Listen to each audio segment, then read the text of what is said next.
Болит моя душа, не засмеется. Но что с тобою при себе держи. Пусть сердце хоть на части рвется, все скрою я от глаз чужих.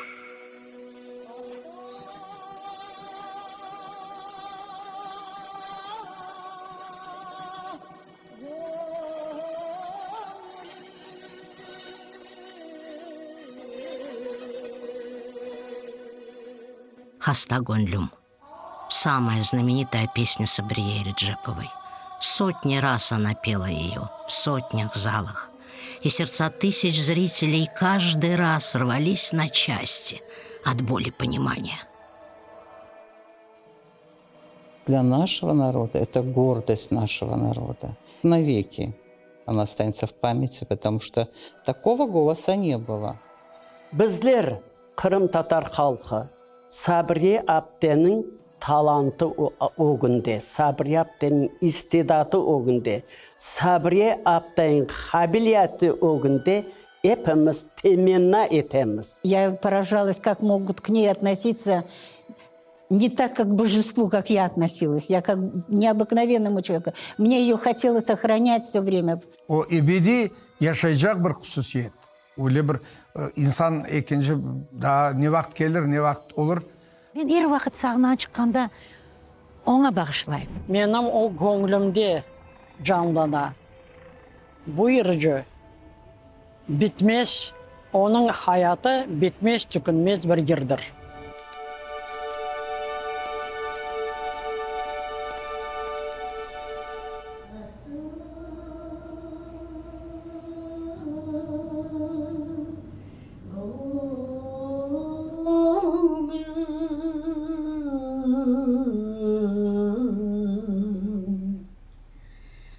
24 апреля 1973 года.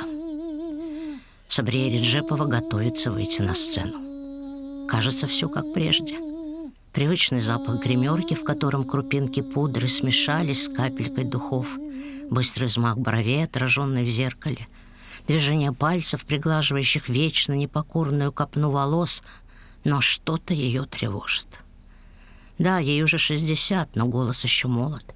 Она по-прежнему красива и по-прежнему любима. Может, это прошлое опять непрошено стучится в дверь, чтобы напомнить о разрывах с любимыми, разлуке с сыном, изгнании с родины, сталинских лагерях. Но ведь в ее жизни было не только это. Любимая сцена, громкий успех, восхищение публики, и было столько музыки и песен. Петь Сабрие начала с детства. Ее звонкий голос был слышен на соседних улицах. И не мудрено. Дома Бахчисарая стояли тесно друг к другу, а семью учителя Керима Афыза и Сайди Ханым Джемилевых знал каждый. Маленькая Сабрие пела громко, представляя себя на сцене, засыпанную цветами и аплодисментами. Но при этом знала, отец хочет, чтобы она пошла по его стопам. Родилась сама будущая певица в очень дружной семье. Ее отец Керим Джемилев, он был учителем, затем был директором в школе в своем родном селе Тавбадрахе.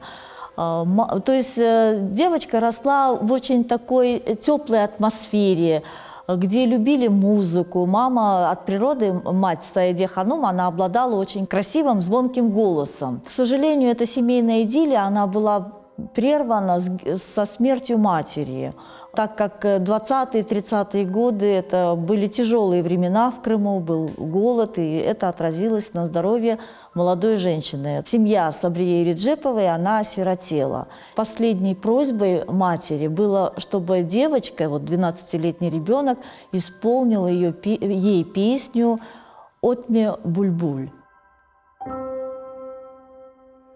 В село, носившее тогда имя Тавбадрах, Сабрие приехала после окончания Симферопольской 9-летней образцовой школы, куда отец определил ее после смерти матери. В сельской школе она преподавала несколько лет, но каждый раз, спеша к первому звонку, молодая учительница думала не об уроках. Вспоминала прекрасных педагогов, одним из которых был блестящий историк и филолог Осман Акчокракла. Пела вполголоса песни, услышанные на концертах любимого крымско-татарского театра. Представляла, как сама она выходит на сцену и поет «Бердын Магамбир Топгуль», а ей на скрипке аккомпанирует ее любимый. Сразу после занятия она встретится с ним и попросит наиграть эту мелодию.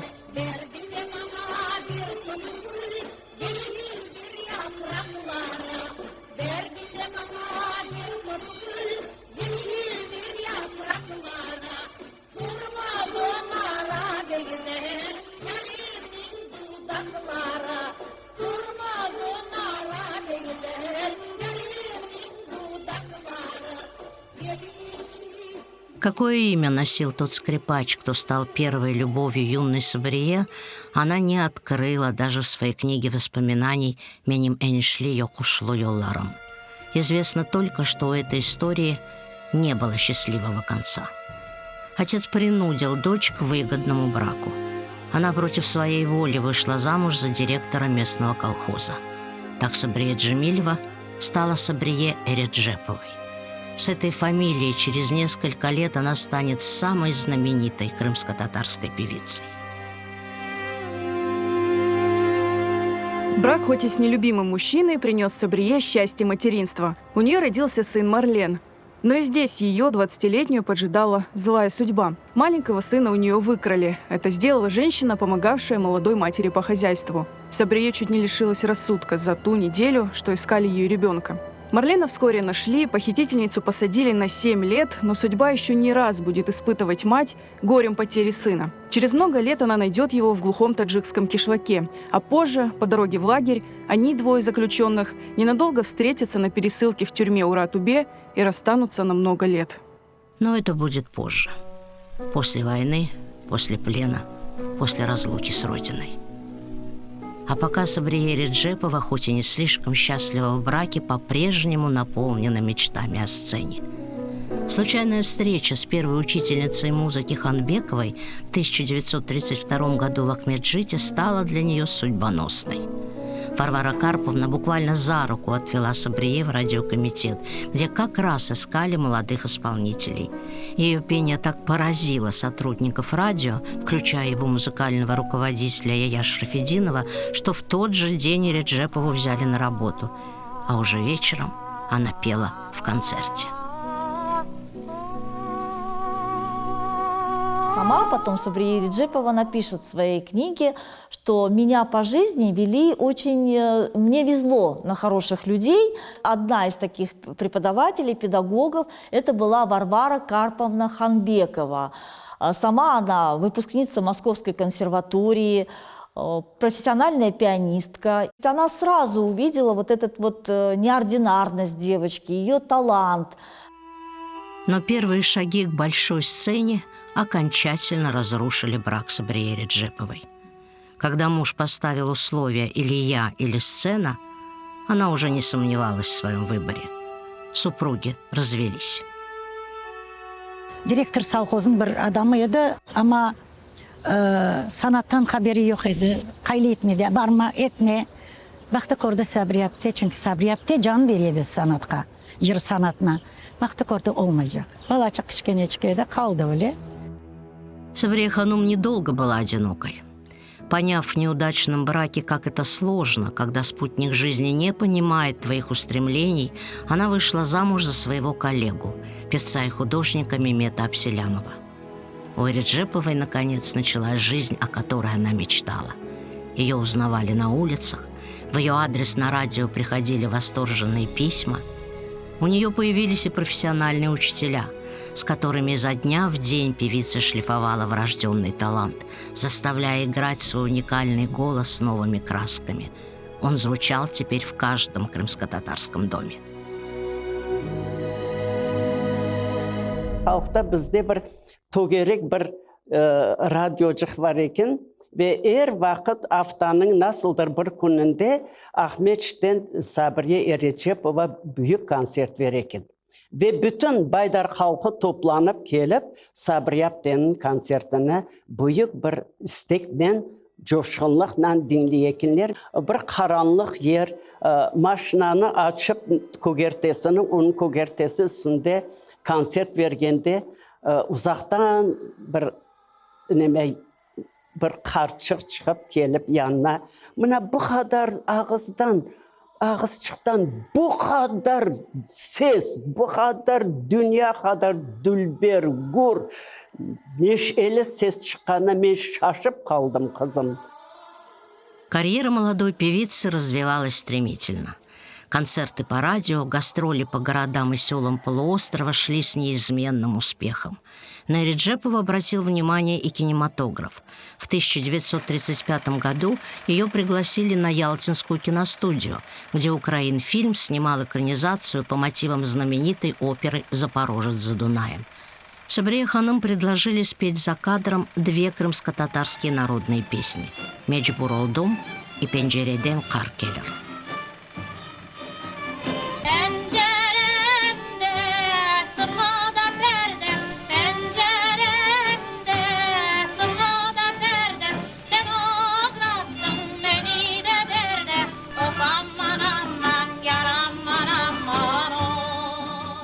Новый успех ждал Эреджепову на первом всесоюзном радиофестивале в 1936 году в Москве. Зрители в концертном зале имени Чайковского не хотели отпускать певицу со сцены. Вызывая ее на бис, они вновь и вновь хотели услышать песни Эки Пугу и Ногай Бейтлера. Обладательницу незабываемо колоритного голоса, молодую, очаровательную, подающую большие надежды участницу нашего фестиваля, представляющую Крым. Встречайте вашими аплодисментами Сабрие Эреджепова!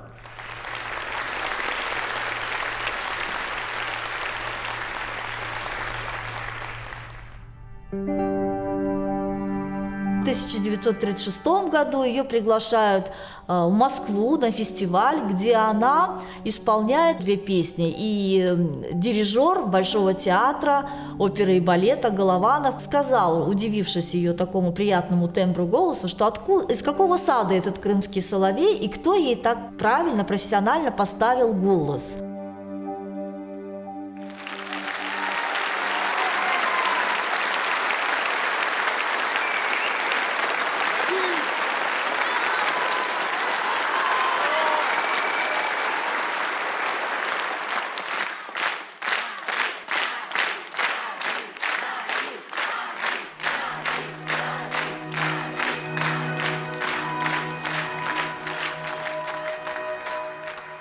Затем были выступления в Москве, записи песен на грампластинке, новые гастроли по Крыму.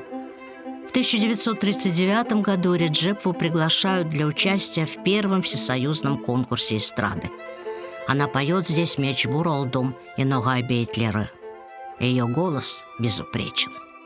А песни так самобытны и так отличаются от всего того, что до этого звучало со сцены. Зрители не прекращают аплодировать, требуя, чтобы Сабрие Эреджепова снова вышла на сцену.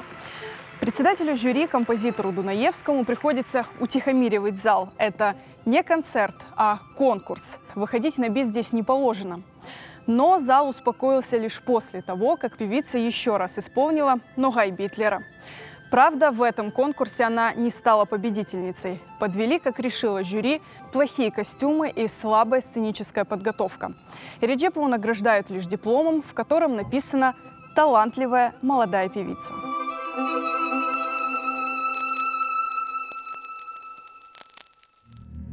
В ноябре 1940 года Сабрие Эреджепова получила звание заслуженной артистки Крымской ССР.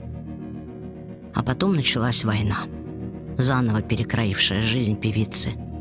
С июня 1941-го она вместе с другими артистами дает концерты перед солдатами, ранеными в госпиталях, призывниками в военкоматах. Но очень скоро полуостров был захвачен немцами. И крымско-татарский театр, где она тогда работала, оказался на оккупированной территории. Казалось, нет ничего более страшного, чем жить впроголодь и постоянно оглядываясь. Но судьба готовила для Сабрие кое-что пострашнее. В 1943 году Сабрие Ханум вместе с труппой театра была угнана немцами в Румынию. Уже зная, что такое быть военнопленными, теперь артисты почувствовали, что такое быть гастарбайтерами. Их определили в крымско-татарское село Заплар, где Сабрие Ханум приютил Неджип Аджи Фазыл, председатель крымско-татарской общины. Иногда театру даже удается давать концерты в разных городах и поселках и немного заработать. Еще не зная, что за трагедия произошла на родине в 1944 году, Сабрие Ханум с нетерпением ждет возвращения домой и откажется от заманчивого предложения продолжить артистическую карьеру в Турции. Türkiye'den kelip Sabri Apte'nin İlyas Ağa'nı bir belli adam, zengin adam şahsi uçakla alıp gidecek oldu Türkiye'ye, biznes yapacak oldu. Ama onlar istemediler. Çünkü vatanın da ne aldı olganını bilmediler. Biz vatanga kaytayık, son bakarmız dediler. Весть, что весь ее народ депортирован из Крыма, настигла Реджепу в фильтрационном лагере, где она оказалась после того, как советские войска вступили в Румынию в августе 1944 года. Всю труппу театра прямо оттуда депортировали в Среднюю Азию. Сабрие Ханум попала в Таджикистан. Работала на стройке в Ленинабаде. После войны ее и других артистов пригласили в Ленинабадский театр. Казалось бы, певица снова на сцене, но это ее не радует. Ее здоровье подорвано. Она часто болеет, как будто предчувствуя, что ее ждет впереди. В 1948 году Реджепову арестовали. 15 сентября 50-го осудили за нахождение во время войны на вражеской территории. Приговор – 25 лет лагерей. Sabri Apte dağ kesken yerlerdeydi, bu ormanlarda, şimalde, Sibirya tarafta. O küçükene çıkardı da boyu onun. O ağaçların üstünden geçip olmay, sürüne yıkılay. Son ana o komandir kadın, şu Апстеки, demek yolbaşçıları. Ты, кукла, что-нибудь умеешь делать? Sen bir şey bilirsin mi yapma? Я петь умею. Men yırlama bile. Kana yırlaşı. Çıkar bir ağaçın üstüne koyarlar Sabri Apte'ni. Bir ses gebere dağın içine. Bunlar hepsi şaşıp kalalar. Сабри Апте говорила, что там ужаснейшие, нечеловеческие условия были, что там выжить это надо было рух котермеге, от самому себе поднимать дух. Она пела там.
Сабрие Ханум рассказывала, что как-то в тайге она наткнулась на медведя. Чтобы спастись от хищника, она упала на землю и притворилась мертвой. В воспоминаниях друзей есть и другая версия спасения. Она отпугнула медведя, запев своим громким голосом. Что это, легенда или реальная история? Возможно, ответ на этот вопрос читатель должен был найти в книге Реджеповой. Свою книгу «Меним Энишли Йокушлу Йолларым» Реджепова начала писать по совету Шамиля Алядина в начале 70-х. В ней были и воспоминания о том, что ей пришлось пережить за 7 лет заключения. Только это никому не удалось прочитать. Ни тогда, когда она впервые принесла свою рукопись в литературный журнал «Йылдыз», ни после, когда ее уже не стало. Күнлерінің бірінде Сабырияпте оны редакцияға кетірді кітапыны. Elbette o Arap rufatında yazılған ve acımı böyle bir bayağı salmaklı bir kitap edi. Biz biledik o to'la alında değil. Sabriyapte'ne laf etkende Sabriyapte er vaqt aytaydı. Doğru ballar anda men çok şeylerini yazgan edim. Bazı yerlerini alıp taşladılar. Çünkü alıp taşlataydılar. Mecbur edi. Böyle teşkeri nezaretleri pek güçlüydü o devirlerde. O kısım yani Sabriyapte'nin bastırıkta türmede yatkan hayatını көрсеткен. Belki gelir zamanlar o bir yerde saklanıp kalgandır. Gelir belki devri bir gün bir yerden tepip çıkar. Самая трагическая часть книги Реджеповой до сих пор не найдена. Как были безвозвратно потеряны 7 лет жизни певицы. Освободили ее, сняв обвинения, лишь после смерти Сталина 12 марта 1956 года. Вернувшись в Среднюю Азию, Сабрие Ханум осталась буквально на улице. Ни дома, ни семьи, ни работы. Но рядом были любящие ее коллеги и друзья. Среди них и знаменитый танцор Аким Джемилев. Yaz günleri baktım kalk. Babayı çağırdım, bir tez geldim. Afetler sunum. Babam dedi, tez hazırlan da gideceğim dedi. Sonra maşına gittik. Gidelim biraz bara. Yapamam. 4-5. Az bardak varsak koyunda. Bakalım stol başında oturlar 5-6 adam. O gün yapamam. Az nemi bırakayım otur, bir bırakayım. Dün koyacaksın, turdu yavaş. Turdu. Hakim dedi, sen taptın beni şu. Ey Sabriye babam, ey Sabriye taptım sen. Kadar zorla taptım. Sonra bakalım çıktı. Apay bu boşayan babam çıktı.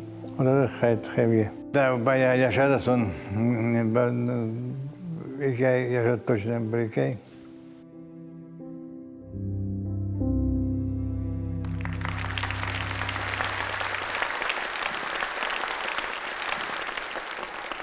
Halkımızın sevimli yırcısı Sabriye Erecepova.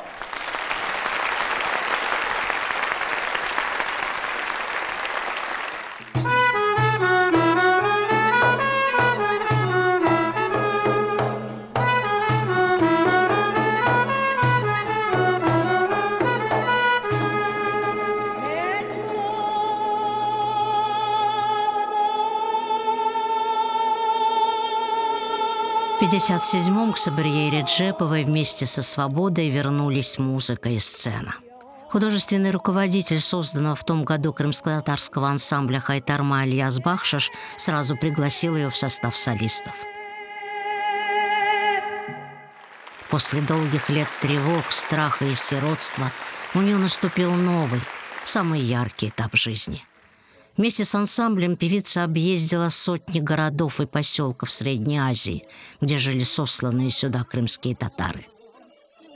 Для каждого из них, силой оторванных от дома, родины, после бесконечных лет голода, холода, смерти близких, голос Сабрие такой глубокий, такой свой крымско-татарский, был будто весточка, прилетевшая из Крыма.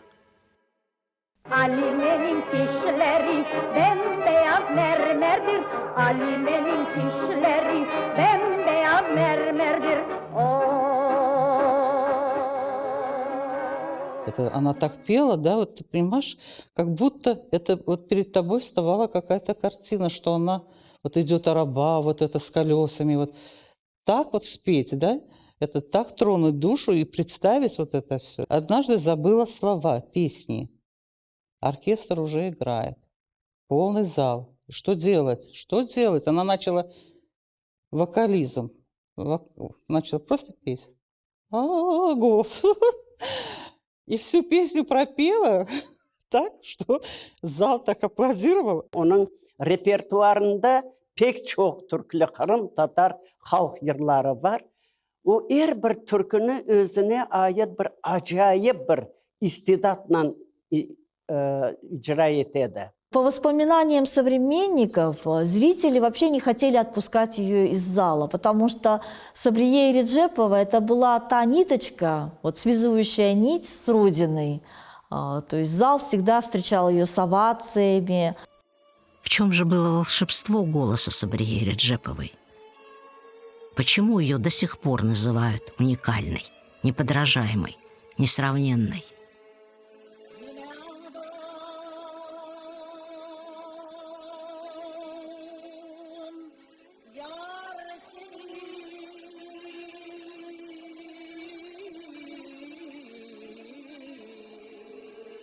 Сабрия әпте біздің миллеттің büyük yıldızı.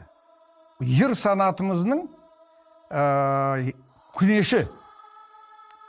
Onun yırlagan yeri onu meraklanmagan adam kalmaydı. Çünkü öyle gür sesle. Sanki dersin Kırım'ın dağlarından, Aypetri'den ya Çatırdağ'dan gele bu ses. Öyle gür, öyle dülber, ne diyeyim, büyük tesir etken ses. Для меня и этот голос как будто вот с гор, с ручьев, с воздуха, этот голос в нее вошел. И это звучание, оно было всегда необычайно. Таких актеров, таких этих певцов сейчас нет. Она же такой же величины, как и Грета Гарбо, как Эдит Пиаф. Звезда, королева сцены, получившая в 1964 году звание заслуженной артистки Узбекской ССР, она и в жизни казалась королевой. Эту красивую, любящую украшения, модно и ярко одетую женщину всегда провожали взглядом. Талантливая во всем, она была чудесной рассказчицей, писала картины и стихи, в том числе и к своим песням. Люди говорили о ней выдающаяся, великая, легендарная, а близкие друзья знали, как она скромна в быту, как открыта миру, как будто не было в ее жизни ни горя, ни разлук, как она остроумна и простодушна, как может любить и прощать.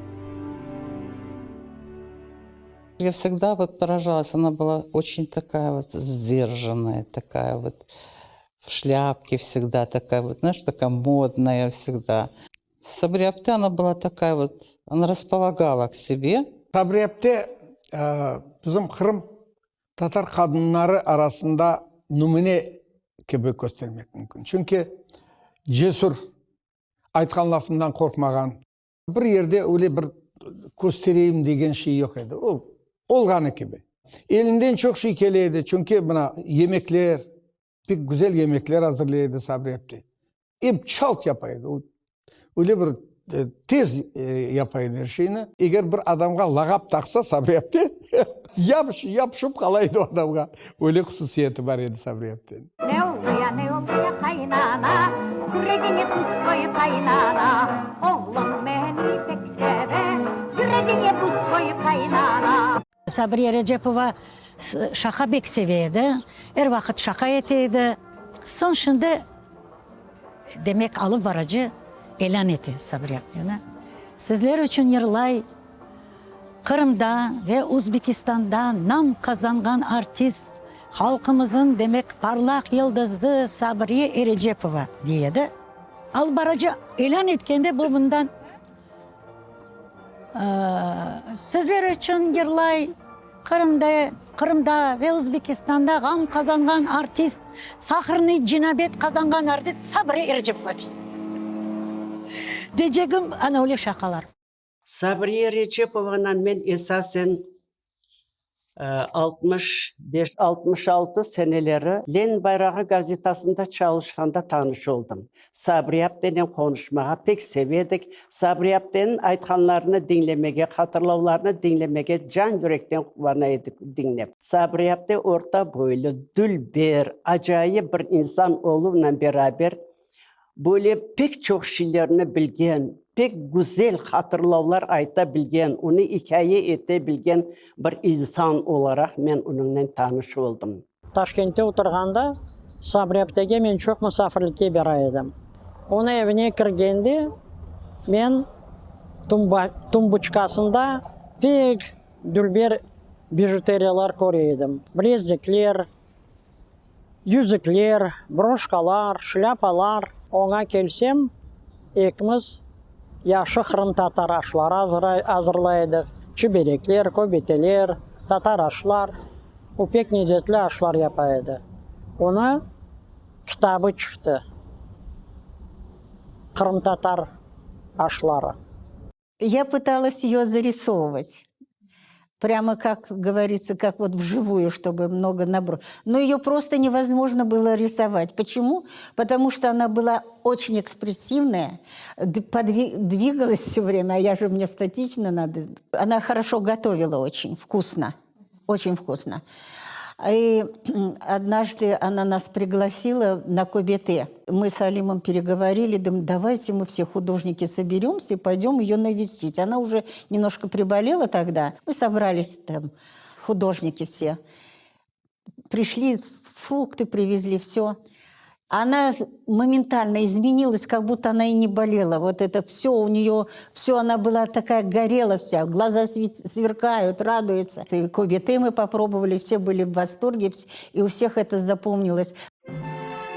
Певица, купающаяся в лучах всенародной любви и славы, не была счастлива в личной жизни, пока судьба не преподнесла ей прощальный подарок, последнюю и самую сильную в ее жизни любовь. Ее избранником стал молодой композитор Кабул Сейтвелиев. Эреджеповой, хотя королева сцены прекрасно выглядит, почти 50, ему нет и 30. Осуждающие взгляды вслед счастливой паре, сплетни за спиной. Но когда гордая Сабрие обращала внимание на сплетни, она нашла не только любящее ее сердце, преданного и заботливого друга, но и соратника, талантливого соавтора, музыку которого хотелось спеть. И она пела. В соавторстве с Кабулом Сейтвелиевым Эреджепова написала несколько десятков песен. Öyle bir çift dedi, onların arası 20 yaş. Kabul Ağa'nın soyları, ana babası razı değildiler ama onlarını ayırıp olamadılar. Ne kadar onların arasına şına koysalar da onlar ayrılıp olamadı. Pek büyük aşk, pek temiz. Evet, doğmuşların tarafından çok tutulmaydı o demek sevgi, o beraberliği. Gelip kavga ettiler, Kabul Ağa'nın demek kandıra ediler. Dep Kabul Ağa ende o asıl da bağırıp laf etmegen insan edi. Rahmet olsun cançığıma. Mülayim, güzel. Ana onlarla kavga etmeyeyim dep keleydi, kaytaydı. Son 3 günden son gene kapı tık tık tık tık kakılaydı. Gene Kabul Ağa mandalina çıkıyor elinden ya da kemanya çıkıyor. Sabriye, ben geldim diyedi. En mühimi onların arasında bu icadi çalışmaları. Çünkü Sabri Apte bilesiz, yaxşı şiirler yazaydı ve yerlarga sözler yazaydı.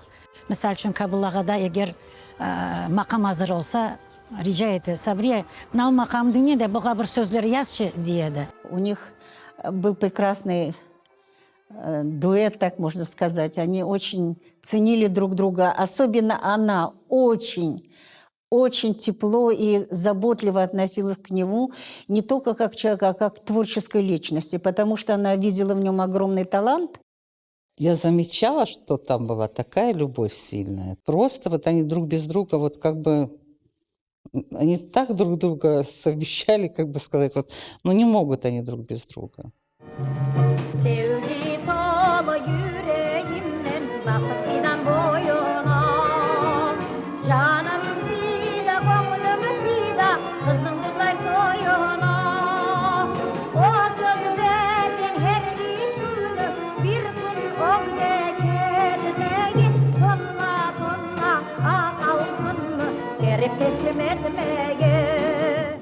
Любимый человек стал поддержкой, когда Реджепову настиг новый удар. Ее, находящуюся в зените артистической славы, окруженную восхищением зрителей, в 1972 году уволили из ансамбля «Хайтарма», которому она отдала 15 лет жизни. Sanatçı үшін санадан айырмақ, санатынан айырмақ büyük bir facia. Oldu öyle bir vakıya, demek yolbaşçılarımızın arasında öyle soyuras geldi. Ana men 5 tane adamını boşatınız, son ben yolbaşçı olurum dedi. Adlarını aytıp oturmayayım, onu bile millet. 5 tane adam: Sabriye Recepova, Ablamit Umerov, Selime Çelibiyeva, Subhi Zeytullayev и Сусанна Меметова. Мына bu 5 tane insanı как demek профнепригодный. Yani bularını как бы пенсияға берділер, олар ondan pek ağırdı. Предательство коллег подкосило и без того слабое здоровье Сабрие Реджеповой. Сказались и голод, который она пережила в детстве, во время и после войны, и 7 лет стылых лагерей, когда непосильный труд и холод тайги вытягивали силы из каждой клеточки. Но она еще несколько лет будет изо всех сил бороться за жизнь. И как бы ни было иногда тяжело, каждую секунду, только позови, была готова выйти на сцену. Ей надо было готовить овсяную настойку какую-то. Я ночью вставала, полную ночь кипятила, а утром бежала к ней, относила вот этот вот напитки ей, чтобы жидко, потому что это ей, оказывается, кто-то так посоветовал. Она делала все. Читала, лишь бы только быть здоровой. —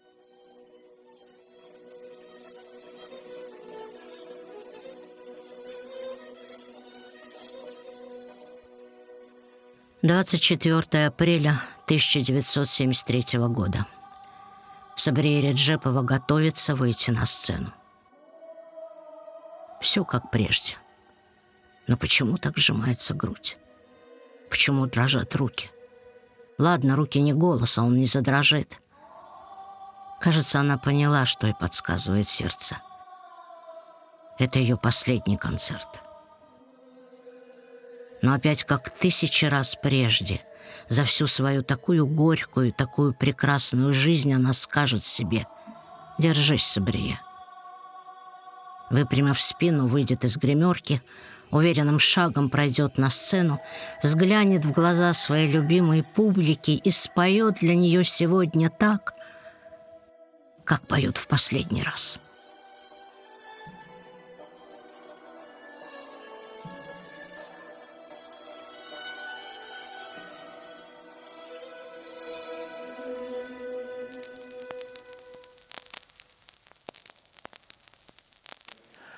Sabriye'nin son günlerini babayla ikimiz ettik de. İşte bançaya varıp bir hakim değil. Abi bitti günler.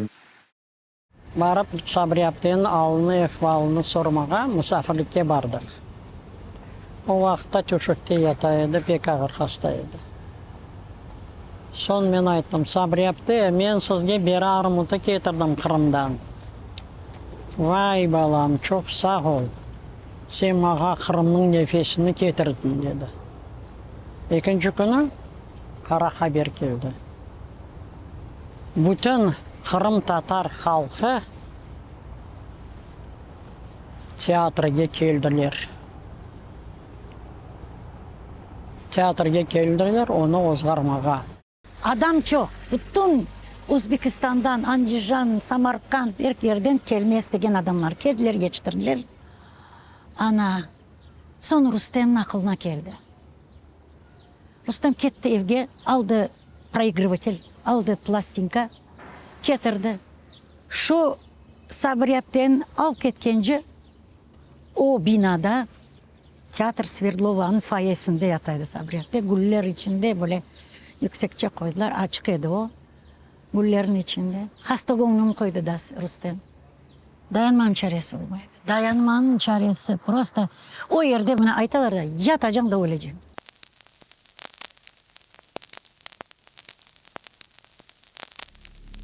Реджепова умерла 18 сентября 1977 года.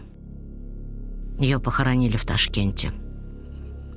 Сабрия Ханум было всего 65 лет, почти половину из которых она прожила в разлуке с родиной. Писатель Айдер Осман, навестивший ее, уже тяжело больную, позже напишет о своем последнем разговоре с великой певицей. Она тогда сказала: «Эх, вы все рано или поздно вернетесь в Крым. Я же останусь здесь». И заплакала. Она тогда не знала, что станет бессмертной и вернется домой вместе с нами.